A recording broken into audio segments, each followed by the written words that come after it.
Trading की दुनिया में ना एक बहुत ही अजीब और परेशान करने वाली पहेली है।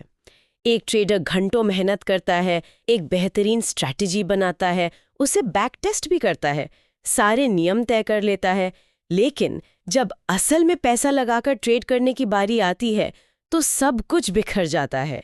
सही मौके पर डर लगता है और गलत जगह पर लालच आ जाता है। आखिर ऐसा क्यों होता है कि एक अच्छी खासी स्ट्रैटेजी भी काम नहीं करती? और यही वो सवाल है जहां ज्यादातर लोग अटक जाते हैं।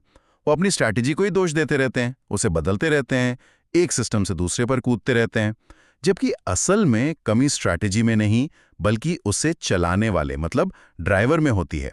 आज हम इसी मानसिकता की परतें खोलने वाले हैं और इसके लिए हम ट्रेडिंग साइकोलॉजिस्ट गैरी डेटन की शिक्षाओं पर आधारित कुछ स्रोतों की गहराई में उतरेंगे। बिल्कुल। हमारा मिशन साफ है, ये समझना कि ट्रेडिंग में असली टिकाऊ आत्मविश्वास कैसे बनाया जाता है। और जैसा कि हमारे सोर्स बताते हैं, इसका जवाब हमारी सोच से शायद बिल्कुल उल्टा हो सकता है। तो चलिए इस मानसिक गुत्थी को सुलझाना शुरू करते हैं। बिल्कुल, और शुरुआत उस शब्द से करते हैं जिसे सब चाहते हैं पर शायद समझते गलत हैं, आत्मविश्वास। हाँ, यहीं पर गैरी डेटन एक बहुत ही कह सकते हैं उल्टी लेकिन शक्तिशाली बात कहते हैं। हम सब यही सोचते हैं कि आत्मविश्वास का मतलब है ये यकीन कि मैं जीतूंगी, है ना? पर डेटन कहते हैं कि ये जड़ ही गलत है।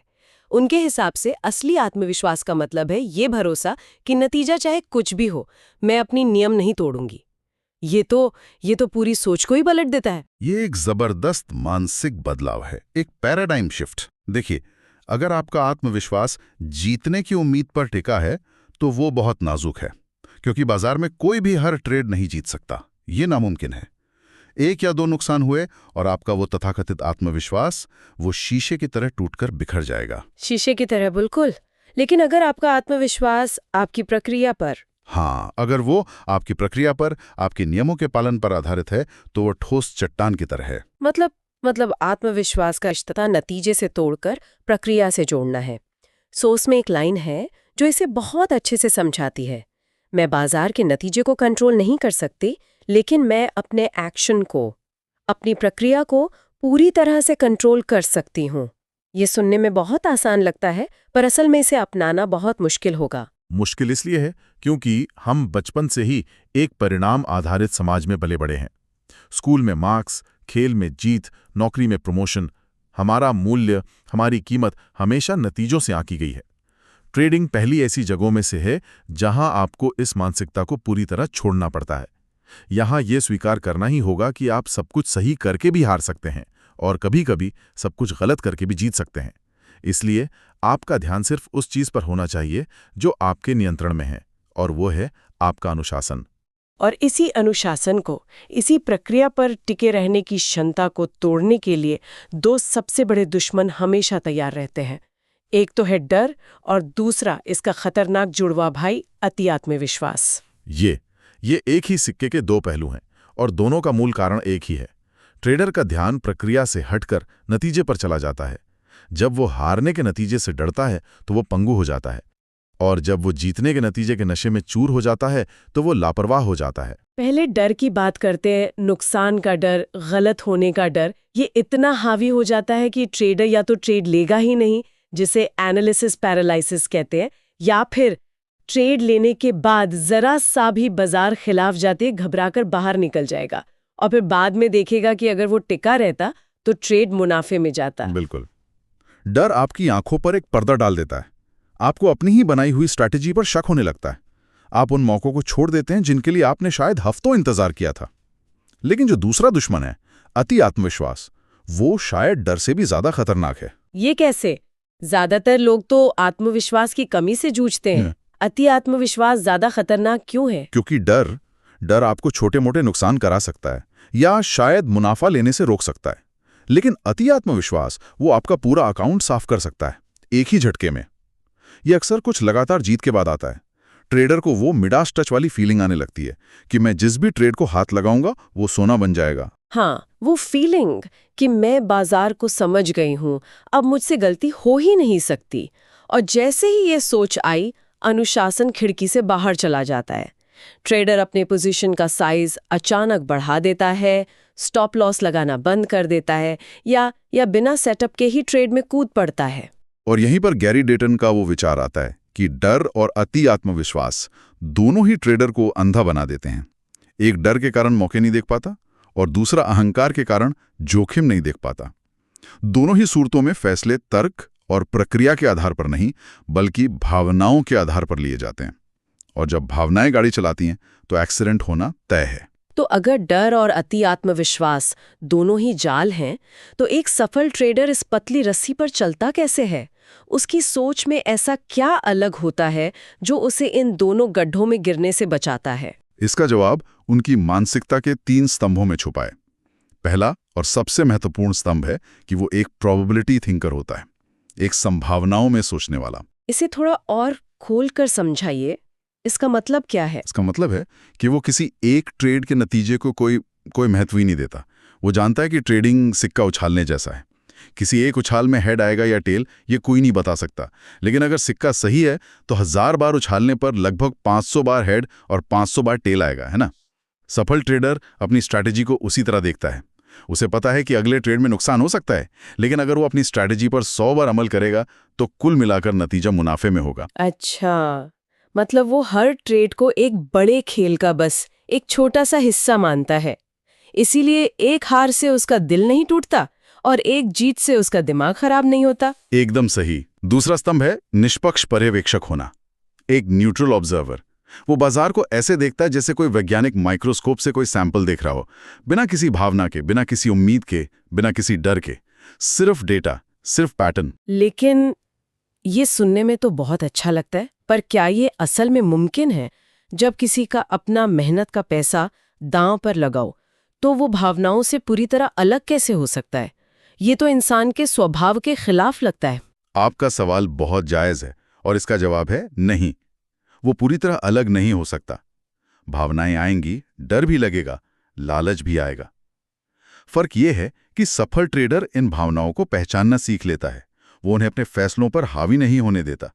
और यही तीसरा स्तंभ काम आता है, जो है आत्म जागरूक होना, सेल्फ अवेयर होना। अच्छा, तो वो अपनी मानसिक स्थिति पर नजर रखता है। हाँ, वो जानता है कि कब वो थका हुआ है, कब गुस्से में है या कब बहुत ज्यादा उत्साहित है। और वो ये भी जानता है कि इन मानसिक अवस्थाओं में लिए गए फैसले खतरनाक हो सकते हैं। इसलिए या तो वो समय ट्रेडिंग से दूर रहता है या फिर अपने नियमों का और भी सख्ती से पालन करता है। इसे असलियत में करने के लिए इन स्रोतों में एक बहुत ही प्रैक्टिकल तरीका भी सुझाया गया है, एक तरह की मेंटल चेकलिस्ट। हर ट्रेड लेने से पहले खुद से 3 सवाल पूछना। पहला, क्या मेरा सेटअप मेरे नियमों के हिसाब से मान्य है? दूसरा, क्या मेरा जोखिम पहले से तय है, यानी क्या मेरा स्टॉप लॉस लगा हुआ है? और तीसरा, सबसे जरूरी, क्या मैं इस समय भावनात्मक रूप से स्थिर हूं? ये चेकलिस्ट एक स्पीड ब्रेकर की तरह काम करती है।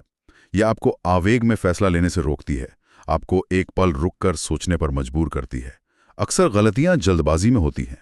ये सवाल उस जल्दबाजी को तोड़ते हैं और आपके दिमाग के तार्किक हिस्से को वापस ड्राइवर की सीट पर बैठा देते हैं। सुनने में तो ये सब बहुत अच्छा लगता है, पर सवाल वही है कि इसे असलियत में किया कैसे जाए, ये आत्मविश्वास बनता कैसे है। चलिए इसके प्रैक्टिकल तरीकों पर आते हैं। सिर्फ थ्योरी से काम नहीं चलेगा, हमें एक एक्शन प्लान चाहिए। और अच्छी बात यह है कि गैरी डेटन एक बहुत ही ठोस 4 कदमों वाला एक्शन प्लान देते हैं। ये कोई मोटिवेशनल भाषण नहीं है, बल्कि एक इंजीनियरिंग ब्लूप्रिंट की तरह है जिसे कोई भी फॉलो कर सकता है। और उनका एक बहुत महत्वपूर्ण कथन है, आत्मविश्वास तैयारी में बनता है, ट्रेड लेने के समय नहीं। ये 4 कदम उसी तैयारी का हिस्सा हैं। तो पहला कदम क्या है? पहला कदम है एक लिखित ट्रेडिंग योजना, अ रिटन ट्रेडिंग प्लान। हर एक नियम, आप कब बाजार में प्रवेश करेंगे, कब बाहर निकलेंगे, कितना जोखिम लेंगे, किन परिस्थितियों में ट्रेड नहीं करेंगे, सब कुछ साफ साफ कागज पर लिखा होना चाहिए। लेकिन इसे लिखने की क्या जरूरत है? क्या मैं ये सब अपने दिमाग में नहीं रख सकती? लिखने की क्रिया बहुत शक्तिशाली होती है।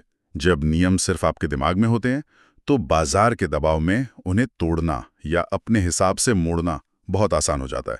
अरे इस बार थोड़ा और रुक जाता हूं, या ये ट्रेड बहुत अच्छा लग रहा है थोड़ा ज्यादा पैसा लगा देता हूँ। लेकिन जब नियम काले और सफेद में आपके सामने लिखे होते हैं तो वो एक कॉन्ट्रैक्ट की तरह काम करते हैं जो आपने खुद से किया है। हाँ, उन्हें तोड़ना ज्यादा मुश्किल हो जाता है। समझ गए। ये खुद को जवाबदेह बनाने का एक तरीका है। ठीक है, दूसरा कदम? दूसरा कदम है प्रति ट्रेड निश्चित जोखिम, फिक्स्ड रिस्क पर ट्रेड। हाँ। ये नियम शायद डर का सबसे बड़ा इलाज है। आपको पहले से ही तय करना होगा कि आप अपने कुल कैपिटल का कितना प्रतिशत एक ट्रेड में जोखिम में डालेंगे। आमतौर पर ये 1% या 2% से ज्यादा नहीं होना चाहिए। इसका मतलब है कि अगर आपका 1 लाख का अकाउंट है तो आप किसी भी एक ट्रेड में 1 या 2,000 से ज्यादा का नुकसान नहीं लेंगे। इससे ये सुनिश्चित होता है कि कोई एक ट्रेड आपको बर्बाद नहीं कर सकता। चाहे आप लगातार 5 या 10 ट्रेड भी हार जाएं, आप फिर भी खेल में बने रहेंगे। बिल्कुल। पैसा खोने का डर तभी सबसे ज्यादा होता है जब आपको पता नहीं होता कि आप कितना खो सकते हैं। जब आप अपने अधिकतम नुकसान को पहले से ही तय और स्वीकार कर लेते हैं तो उस ट्रेड को लेने का डर अपने आप बहुत कम हो जाता है। ये तो बहुत तार्किक है। तीसरा कदम क्या है? तीसरा कदम है चेकलिस्ट आधारित एंट्री। Checklist based entry. ये आपकी लिखित ट्रेडिंग योजना का ही एक प्रैक्टिकल रूप है। हर ट्रेड लेने से पहले आपके पास एक चेकलिस्ट होनी चाहिए, जैसे एक पायलट उड़ान भरने से पहले करता है। क्या बाजार का ट्रेंड मेरी दिशा में है? टिक। क्या वॉल्यूम सही है? टिक। क्या मेरा इंडिकेटर सिग्नल दे रहा है? टिक। जब तक आपकी चेकलिस्ट के सारे बॉक्स टिक ना हो, आप ट्रेड नहीं लेंगे, चाहे वो कितना भी आकर्षक क्यों ना लगे। यह आवेग में लिए गए फैसलों को पूरी तरह खत्म कर देता है। यह सुनिश्चित करता है कि हर ट्रेड एक सोची समझी रणनीति का हिस्सा है, न कि बाजार की हर छोटी बड़ी हरकत पर की गई एक भावनात्मक प्रतिक्रिया। और चौथा और आखिरी कदम, जो शायद इन सबको एक साथ जोड़ता है, वो है एक ट्रेड जर्नल रखना। अपने हर ट्रेड का रिकॉर्ड रखना। सिर्फ फायदा नुकसान नहीं, बल्कि आपने ट्रेड क्यों लिया, आपकी चेकलिस्ट के कौन से पॉइंट पूरे हुए थे, ट्रेड के दौरान आपने कैसा महसूस किया और नतीजा क्या निकला, सब कुछ विस्तार से लिखना। ये तो बहुत काम लगता है। क्या ये सच में जरूरी है? ये सबसे जरूरी है। ट्रेड जर्नल एक आईने की तरह है। यह आपको बिना किसी लाग लपेट के दिखाता है कि आप कहाँ नियम तोड़ रहे हैं, आपकी स्ट्रैटेजी में कहाँ कमी है और आपकी भावनात्मक गलतियां क्या हैं। बिना जर्नल के आप एक ही गलती बार बार दोहराते रहेंगे और आपको पता भी नहीं चलेगा कि क्यों। ये जर्नल ही आपकी तैयारी की समीक्षा है और इसी से धीरे धीरे असली आत्मविश्वास बनता है। कोई बड़ा नुकसान होता है या लगातार कई ट्रेड गलत चले जाते हैं तो आत्मविश्वास पूरी तरह बिखर जाता है। ट्रेडर को अपनी स्ट्रैटेजी पर और खुद पर शक होने लगता है। ऐसे में वापस खड़ा होना बहुत मुश्किल होता है। और ऐसी स्थिति में लोग जो गलतियां करते हैं वो उनके नुकसान को और भी बड़ा बना देती हैं। इसलिए ये जानना ज्यादा जरूरी है कि नुकसान के बाद क्या नहीं करना चाहिए। तो सबसे पहली चीज जो नहीं करनी है वो क्या है? बदला लेने की भावना से ट्रेडिंग करना, जिसे रिवेंज ट्रेडिंग कहते हैं। ये सोचना कि बाजार ने मेरा पैसा ले लिया, अब मैं इसे वापस छीन लूंगा। ये एक जुआरी की मानसिकता है, ट्रेडर की नहीं। इस मानसिकता में लिए गए फैसले हमेशा हमेशा गलत होते हैं, क्योंकि वो गुस्से और हताशा से प्रेरित होते हैं, तर्क से नहीं। दूसरी गलती जो लोग करते हैं वो है खुद को बहुत ज्यादा दोष देना, खुद को बेवकूफ या लूजर समझना। ये मानसिक रूप से आपको तोड़ देता है और अगला ट्रेड लेने के लिए जरूरी हिम्मत को खत्म कर देता है। यहाँ प्रक्रिया पर ध्यान देना महत्वपूर्ण है। अगर आपने प्रक्रिया का पालन किया और फिर भी नुकसान हुआ, तो इसमें खुद को दोष देने की कोई बात नहीं है। ये तो खेल का हिस्सा है। और अगर आपने प्रक्रिया का पालन नहीं किया, तो भी दोष देने की बजाय ये सीखने का मौका है कि अगली बार अनुशासन में कैसे रहा जाए। आत्मालोचना और आत्मविश्लेषण में बहुत बड़ा फर्क है। और तीसरी बहुत आम गलती है रणनीति बदलना, स्ट्रैटेजी हॉपिंग। एक दो नुकसान के बाद अपनी पूरी स्ट्रैटेजी को बेकार समझकर फेंक देना और किसी नई चमत्कारी स्ट्रैटेजी की तलाश में निकल जाना। ये एक कभी ना खत्म होने वाला चक्र है जिसमें ट्रेडर कभी भी किसी एक चीज में महारत हासिल नहीं कर पाता। ये फिर से उसी मूल समस्या पर आता है। ट्रेडर का भरोसा परिणाम पर है, प्रक्रिया पर नहीं। क्योंकि परिणाम खराब आया इसलिए उसने प्रक्रिया बदल दी, जबकि हो सकता है कि प्रक्रिया सही हो, बस उस दिन संभावनाएं उसके पक्ष में ना रही हों। तो फिर एक ट्रेडर को ऐसी स्थिति में करना क्या चाहिए? पहला कदम है मानसिकता बदलना। नुकसान को एक लागत समझें। जैसे किसी भी बिजनेस में किराया, कच्चा माल या कर्मचारियों का वेतन एक लागत होती है, वैसे ही ट्रेडिंग में छोटे मोटे नियंत्रित नुकसान व्यापार चलाने की लागत है। जब आप इसे लागत के रूप में देखते हैं तो आप उससे भावनात्मक रूप से अलग हो जाते हैं। यह एक अपेक्षित खर्च बन जाता है, न कि एक अप्रत्याशित त्रासदी। दूसरा कदम है ब्रेक लेना। स्क्रीन बंद करके उससे दूर हो जाएं।